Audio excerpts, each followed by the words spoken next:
group of 4 survivors fighting a seamlessly endless horde of zombies, some so far mutated that they shoot acid or have super strength. These 4 must band together to fight the odds and somehow find a way to survive. Left 4 Dead? No, but close. Hey, what's going on, my dudes? My name is Jimmy, and this is Back 4 Blood. From the same creators as Left 4 Dead, this game released in 2021 with massive hype surrounding it. But unfortunately to most, this game really didn't live up to the hype. For me though, I absolutely loved this game when it first came out. Me and my 3 friends played it for weeks on end. You play as the Cleaners in a world filled with zombies called the Ridden. You have found a survivor group and set up base at Fort Hope. The Cleaners have one job: protect Fort Hope and its people. After I moved away from this game, they did have 3 DLCs release. A new threat has risen, a cult called the Children of the Worm, with 2 new campaigns in the game. Today, we're going to be going for Back 4 Blood's 2 rarest achievements, beating Act 5 and Act 6 on no hope difficulty. Technically, I have 5 achievements left to get, but 2 of them are the same, and 1 is just getting kills. With the Cleaners aiming to take down the cult, this was quite the challenge for me. So up against these odds, will I be able to complete this campaign on this new hard difficulty? That's what we're about to find out. So let's just dive into it, and I hope you guys do enjoy the video.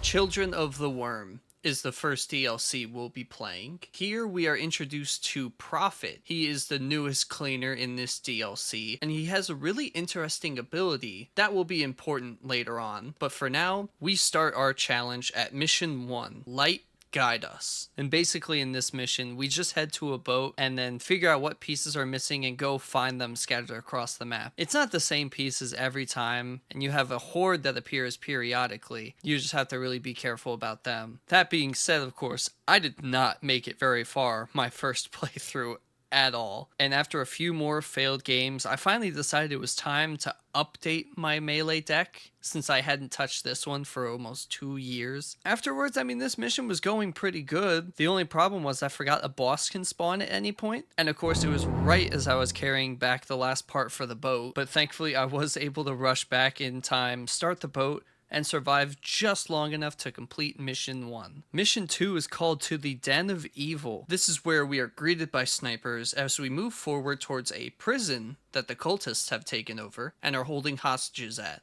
Even though I didn't even make it close to the prison the first time. One hop this time.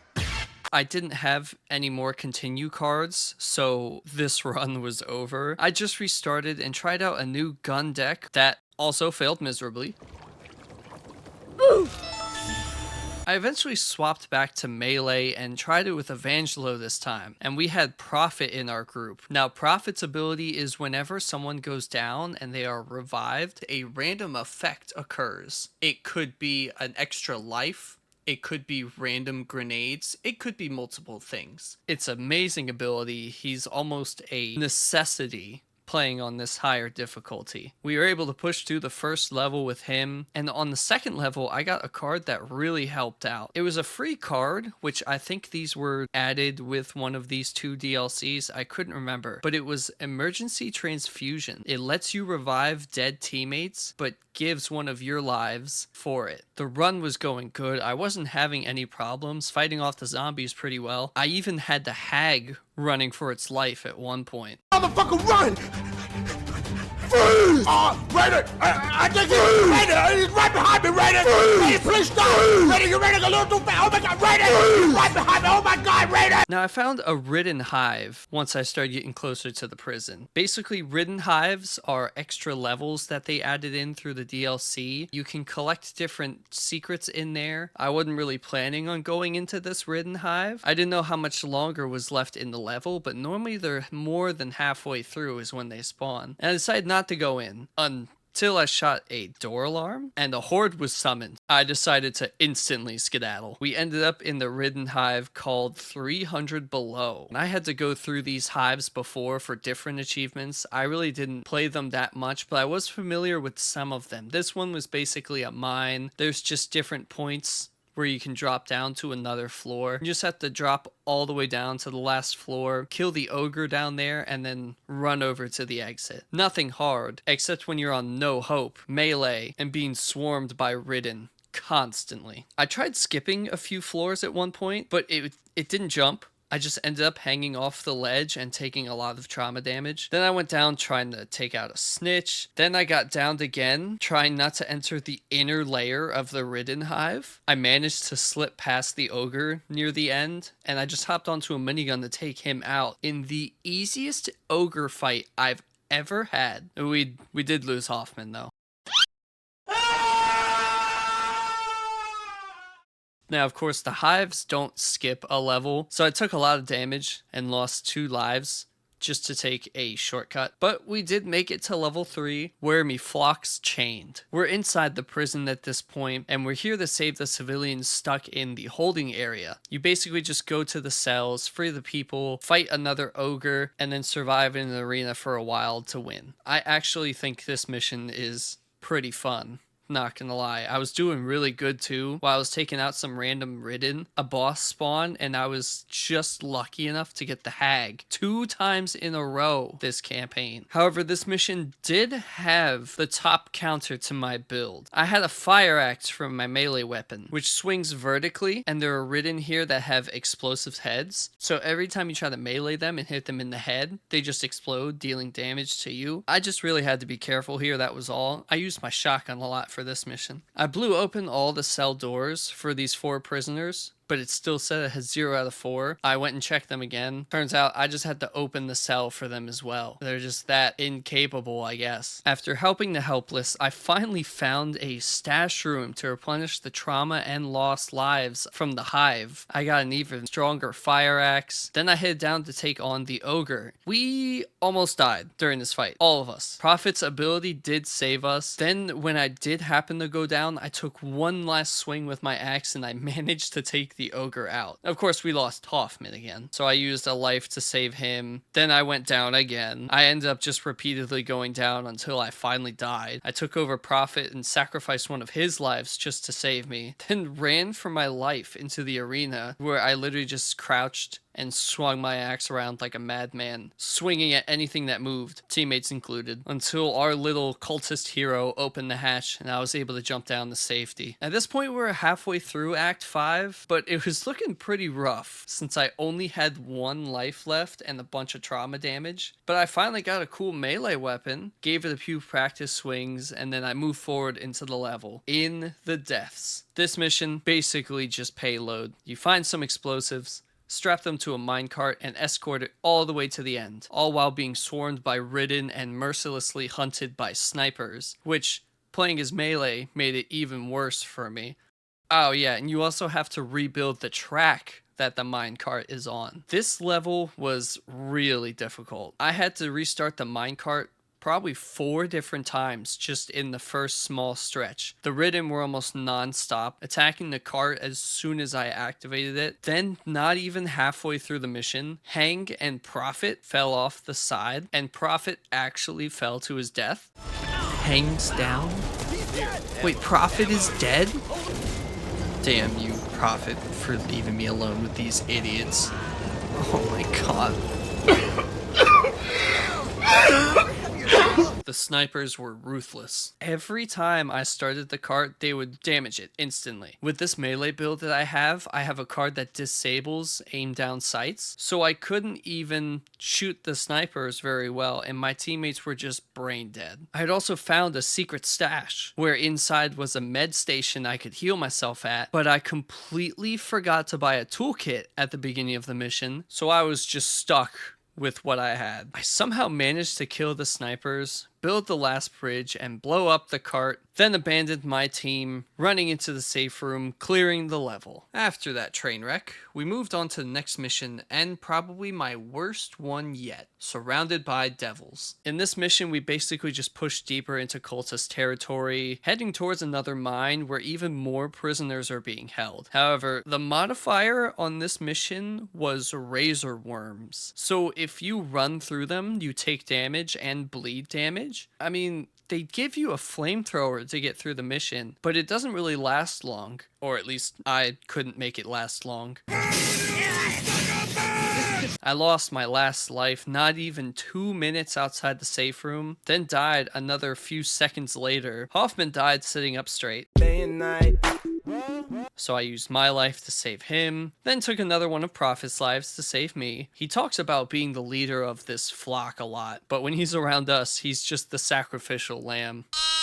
I tried fighting through this mission, but not being able to run up to enemies was rough. I kept dying. Hoffman died sitting again. The lonely loner seems to free his mind at night. I unfortunately died to a hag since I just used my breakout ability on a sleeper. Prophet was out of lives, so I went to Hang to save myself, but it wouldn't let me save myself. Then I lost Hang's extra life. It still wouldn't let me save myself, so I just took my last stand and eventually died to a horde, cornered by cultists. I used a continue card, and I did happen to make it to the same spot and challenge the hag again, but then I died to razor worms, then just watched Hang get murked. I had one last continue, and I somehow made it to the same exact spot. I managed to kill the hag, only to instantly die. Then I just watched as my team got brutally destroyed, failing the campaign. I tried so many times after this just to get back to that point, but I literally just couldn't get past the first mission. I decided melee just wasn't gonna cut it for this, and I decided to build a new deck focusing on 2 primaries. After a while, I decided it was time to try multiplayer, see if I could actually find anyone to play with. I was just way too frustrated after getting that far in the campaign alone, then just dying and suddenly being unable to make it past the first mission. One of the bots in my game spawned as Tala, and I discovered the warp chests that she spawns. I never saw these much before, or maybe I just forgotten about them. When you open it, it either deal damage to you or give you some random debuff, but it holds some of the best loot in the game. When I opened this one, I got the legendary pistol, the Embezzler, that gives up to 25 copper a kill, up to 1,250 per level. That is insanely good, and it was especially good for this mission because for some reason every single piece of the boat was missing. I don't know if it was because it was multiplayer or what, but after all that running around to get every single part for the boat, I was hurting, and with this new gun, I was able to heal myself all the way back up to full health. I did have a random spawn in at some point who helped out carrying the pieces back. We beat the first level together. We had someone else join us in at level 2, and everything was going great until we reached the prison part. I mean, it was great having 2 teammates, don't get me wrong, but an ogre spawned in. Me and the Prophet ran back to cover, but the other guy ran ahead and the bot followed him and they both got killed. Me and the Prophet took out the ogre and kept pushing forward, but eventually while we were fighting Ridden, I ran out of ammo and realized there was absolutely no bots to give me any ammo, and I ended up dying while I was squaring up to a common Ridden. Then the poor guy died mid-jump down the stairs. I weighed the pros and the cons and decided it was better to do this challenge myself in single player than trying to rely on others in multiplayer. They're just holding me back, honestly. I tweaked my deck a bit more and started a new match, and boy, this was a lucky one. Not only did I have Tala for the warped chest, but we had my old main Doc in there for heals. I found the warped chest in the same spot it is most missions, and I got this sniper called Witness. It highlights mutations and does 20% extra damage to them, a legendary medkit that heals all health and trauma, and a pipe bomb that drops copper on kill. This was just an amazing start, and the Witness was a semi-auto fire with a fast fire rate. It kind of felt like you were using the ranch rifle, which was one of my favorite weapons in the game. I fell in love with this weapon almost instantly. So with this great start that I had, I was able to repair the boat easily, make it into the prison, blow up the mine, and arrive at level 5 again. But just a quick fun fact, I entered the Ridden Hive at the end of level 2, but this playthrough was the first time I beat the level legit, and literally the end of the mission was like 3 buildings away. Ooh, piece of candy. Ooh, piece of candy.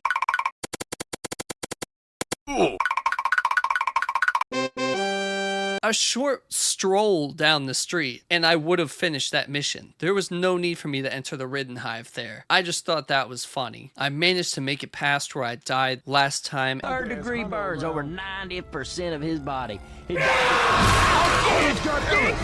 I found another warped chest, and this time it had a legendary shotgun, the Damnation. It was the same shotgun that I had, but it had fire damage and it makes me immune to fire. But again, I mean, this was a really lucky run. I may have had a green shotgun, but I had 3 legendary attachments. It did more damage and faster fire rate, so I just stuck with that. The Damnation did have a cool scope though. This other half of level 4 is just a bum rush to the safe room, running through a group of Ridden until you get to the final stretch, which is just an infinite horde. A swarm of cultists spawns outside and inside the safe room, but we cleared them out and we were able to push on, making our way into the final level, awaiting our justice. This is the last mission of Act 5, the grand finale of the first DLC. And all I did was open 5 cells, plant 3 explosives, hop into a truck, mission complete. That's it. Yeah, that's the whole mission. Open cells, set explosives, walk up to car. The first or third mission is probably the hardest in the act. This was literally no challenge compared to that, but I wasn't gonna complain. With that mission done, I earned my achievement and I was done half of my challenge.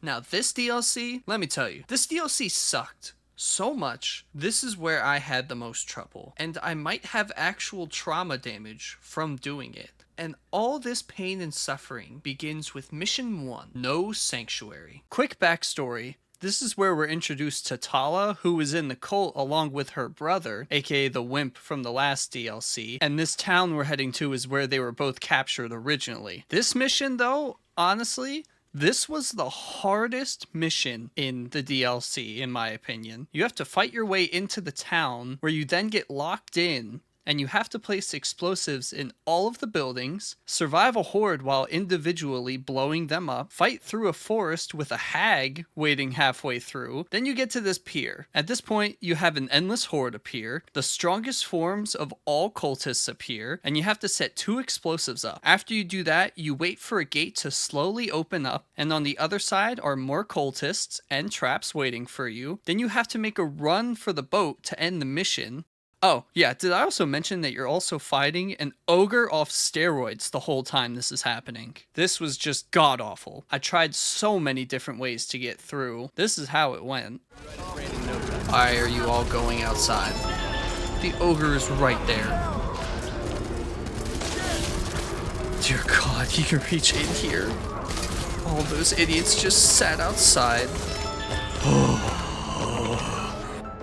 Wait, Dusty? Dusty, do something. Oh, I just killed Carly. Oh, that's game right there. Oh, I can use this. Try and blow him up at least. That's good enough. They're gonna swarm me from behind. I'm calling it now. Ow, he's just gonna climb over. Great. Here comes the slasher. 2 slashers. That's a fun cue. Tala, please be useful.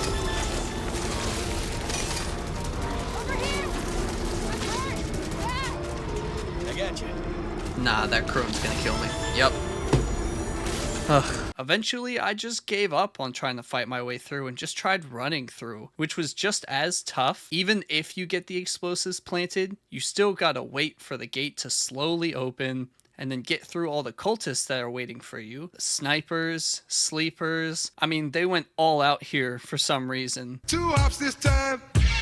I hadn't even made it past the first level, and I was already pretty frustrated. I kept going on until I found a Ridden Hive. The playthrough I was in, I had already lost a continue, but getting to skip through the last bit of the level was definitely worth it. I had all my lives and I was at good health as we moved into the Ridden Hive, Sunken Passages. This wasn't a Ridden Hive I was familiar with, but you just have to destroy a Ridden nest To reach the exit, you follow a glowing vein to a smaller nest you destroy, then you're able to destroy the big one and escape. I mean, it's pretty simple, only I went the wrong way, and in the process, Prophet fell to his death again, and I was taking tons of unnecessary damage. Also, I forgot to mention, there's a corruption card at play called Cost of Avarice. It replaces normal copper with warped copper, reducing your damage resistance by 5% with each pile picked up, and all movement is slowed, depending on how much copper you have overall. Of course, I'm a fiend, and I kept collecting every pile that I found,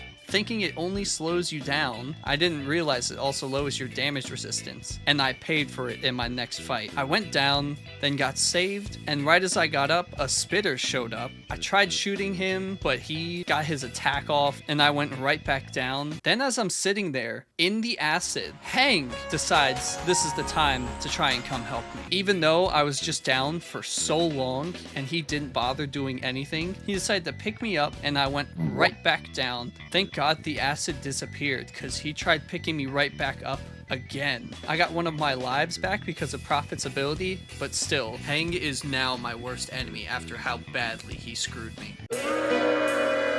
After getting on the right track, I destroyed the small nest and was back to destroy the big one. I had even found 2 skulls throughout the level. However, we jumped down into the hole the nest was covering, and I get killed on a cliff. But Hang and Mom had already jumped down, so there was no way to save me or the skulls. So I took over Hang, so I at least had one ally that had a brain, and we made it to the end of the hive. With low health and only 1 life to spare, we moved on to Mission 2, Emergency Broadcast. This mission, we had lost contact with Fort Hope, and we must head inside the news station to regain communication. Unfortunately, I never even made it inside. There's a generator in a parking garage to power the elevator to get inside, but it calls a horde. I mean, why wouldn't it call a horde? And boy did they come prepared. I watched as Hang got jumped by 3 slashers. Very satisfying, but that feeling quickly faded as those 3 turned their attention to me, and with that, our run was over. The hive had really taken a toll on me. Honestly, I blame Hang for this whole situation. Don't mind me. Just checking someone's... So we started back again at Mission 1, and I got so close to killing the ogre this time, until a slasher 3-tapped me. I got saved by Jim with the same slasher, ready to knock me right back down again. I turn around to see Hank. He starts reviving me, stops, stares off into the distance, and then jumps off the ledge and gets himself killed. This man literally chose death over saving me. I hate him so much. I also got eaten by a hag in a different run, but then, in one of my matches, I was able to plant both explosives, dodge the boss, and all the enemies behind the gate, and made it to the boat, finally beating the mission for the first time. And honestly, it took way too many tries to do this. We moved on to Mission 2 again, where I was able to make it to the elevator this time, where we had a surprise visit from Lemillion. And we actually made it into the building this time. I died instantly, but I still made it. Thankfully, all my failed attempts still give me supply points, which I went ahead and bought a bunch of cards. I ended up getting 2 more continue cards. These were what were saving my runs, so I was glad to collect a few more. I was smart this time. I took my time fighting through the building. There's a breaker that spawns halfway up, but he wasn't an issue. I continued forward until we hit the roof. The objective was to realign the dish on top, but doing so would attract a horde. This fight did get kind of intense at one point, but nothing compared to the end of the last mission. We got communication back and rushed down the side of the building back to the boat, ending Mission 2. This time, everything actually went pretty well. I was feeling confident as we started Mission 3, Grim Discovery. I gotta say, this was a pretty fun level. Definitely my favorite in this DLC. It might be my favorite in any of the DLCs. We figure out the cult is shipping supplies to the dam, and we have to pass through a museum to get there. There's a bunch of different exhibits in here. There's a virus exhibit, ironically. Then you have to fight through a horde in this awesome planetarium. Then once you complete that, you get to ride down this awesome slide. It's pretty cool, even if it does drop you into the horde afterwards. You then push through a jungle-like area and end up in a dinosaur exhibit, where you have to call a horde and fight your way to the safe room. I got kinda lucky.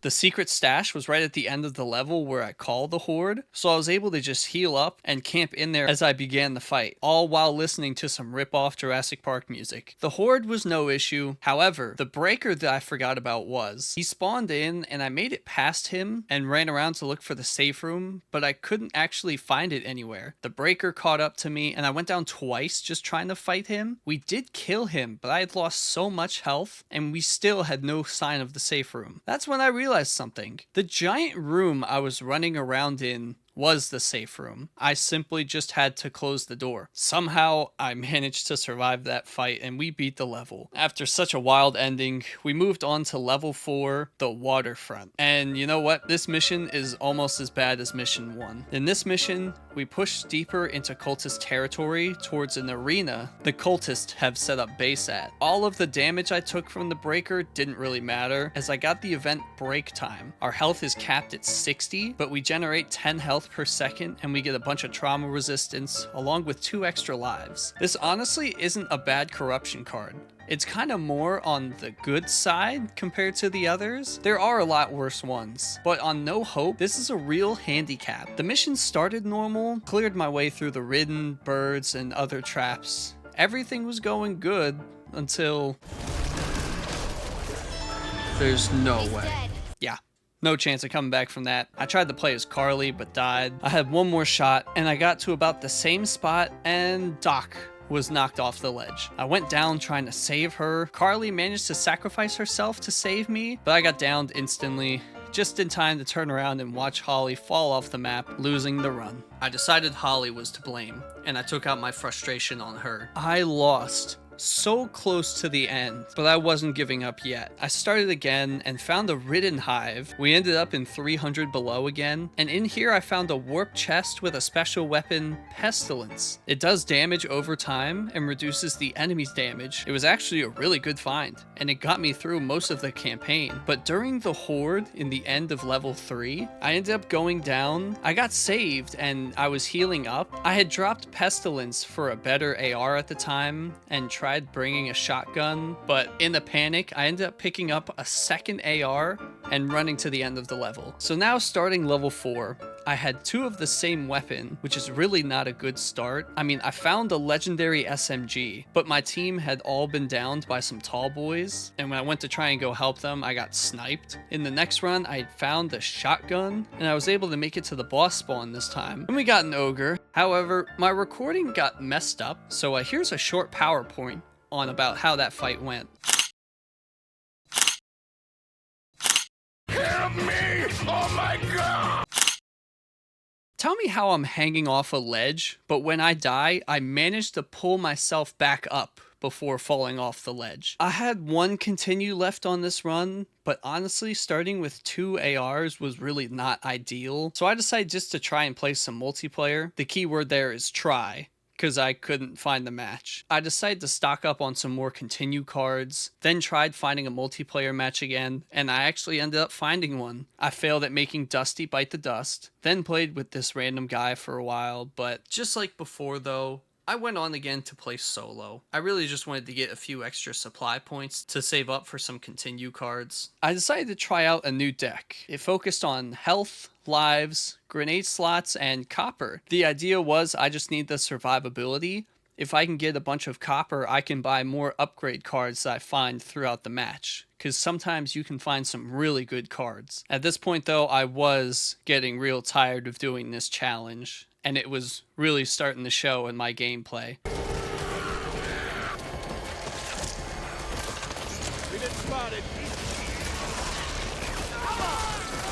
Yeah, I'm not really sure what I was doing there. Then it happened. I had a really great start and I was able to make it through level 1, level 2, level 3. Next thing I knew, I was back at level 4 once again with tremendous confidence. Then I saw this level's corruption card. Despite that, I wasn't going to let that discourage me. I still had tons of coins, some great weapons, and I was fully stocked on my emergency pipe bombs. Evangelo did die during the first 2 minutes of the mission though. I had to take a moment to just shame him. I got a real lucky break. And the boss this time was the hag, and I actually managed to sneak past it until the problem child disturbed it. With the boss gone, this was the furthest I had made it into the level before, so I stealthily... I tactically made my way through the playground towards the dam. Prophet got obliterated by a tall boy, and I tried to save him with Doc's defib, but I guess she knew he wasn't really worth it because she wouldn't give it up. Thankfully, I found the emergency transfusion card nearby and I was able to revive him. We made it to the dam and called the bridge down. Unfortunately, while fighting the horde, my overwhelming confidence got the best of me. I ran straight into a tall boy and I got obliterated this time. And this tall boy got the easiest triple kill on us, ending this run. The next life, I was very, very careful and very thankful my teammates don't set off traps. We made it past the boss spawn point and nobody showed up. So I thought I got another lucky break with no boss until the hag showed up at the end of the playground. And I'm not gonna lie here, if I didn't have my breakout ability or the pipe bombs, it probably would have been game over right there. I was smart this time at the dam. I periodically threw pipe bombs to distract the hordes, taking all of them out while they're distracted until the dam bridge lowered, then easily zoomed over to a tram station where we have to fight another horde while waiting for a tram. Then when the tram finally arrived, I tactfully ran into a glass wall to confuse the enemy, then boarded the tram. We fought off some snipers and an ogre throwing meatballs at us until finally we beat mission 4 and we had made it to the final level. Behold the Harbinger. I have never been so happy to make it to a boss fight before. I stocked up on what I needed and headed into the arena. The idea was to just throw pipe bombs ahead and clear a path inside. Not too long after that, we made it to the boss, the Harbinger. The best part of this fight was the special weapons laying around that we can get. The Law. I mean, just look how much damage this thing does. It takes up your lethal slot and is a single-use item. That's where having all this lethal inventory space comes in handy. So when I ran out of them, my teammates would mark more nearby, and it just made the fight so easy. Even my character was jumping for joy when he found Law. Halfway through one of the boss's stages, we actually found Tala's brother, but I really couldn't care any less about him at this point. I had a boss to go kill. I shot some of the spectators on the way, and it took way too long for this dude to realize that he had been shot. Now we were in the final fight. I grabbed as many laws as I could find, and I started my assault. That leaves you. Not taking me without a fight.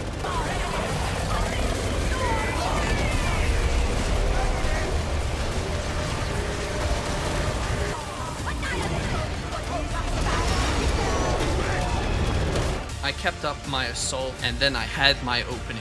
I got off 2 shots of the Law, dealing the final blow, taking down the Harbinger. It was a race against time now. We rushed out of the arena and held off the horde until the time ran out. The arena crumbled, finishing off the Harbinger, and finally beating Act 6 on no hope.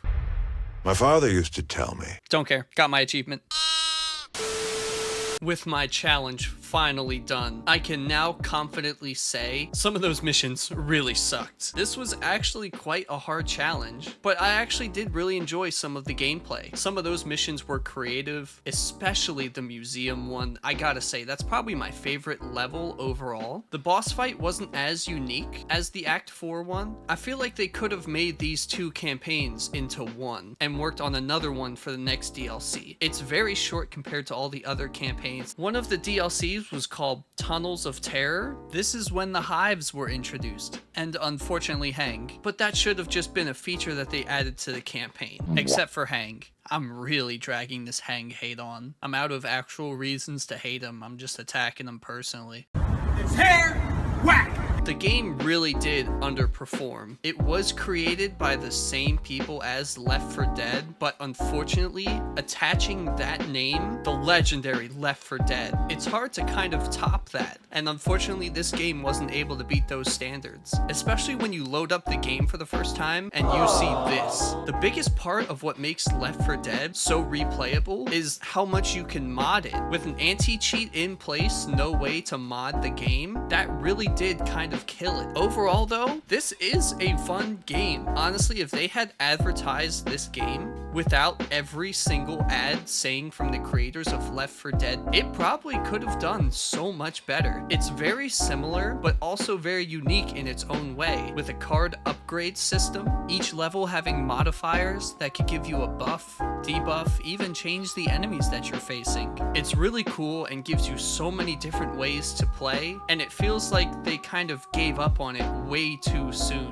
There's so little people playing it nowadays. When I was actually going through and playing, I decided to check the Steam numbers for Left 4 Dead 2 and Back 4 Blood, and more people were playing Left 4 Dead at the time than they were playing Back 4 Blood. Most of the cleaners aren't very memorable. My most memorable characters are Jim, because I am Jim, and Prophet, just because of his wild voice lines. I gave off my left nut for a steak right about now. But overall, I mean, I enjoy the game for what it is. I think it's worth playing. I really don't think it's worth the price it's at. I would definitely buy it on sale, but I wouldn't buy this game at full price, honestly. But with that, I 100%ed the game. I'll go ahead and add it to my 100%ed games and move on to the next one. So I hope you guys enjoyed the video. Like and subscribe if you did enjoy. I definitely love these zombie survival type games, and I definitely want to 100% Left 4 Dead 2 at some point as well. So stick around if you do want to see that in the future, but for now, I hope everything is going good for you guys. Stay safe out there, my dudes. I'll see y'all next time.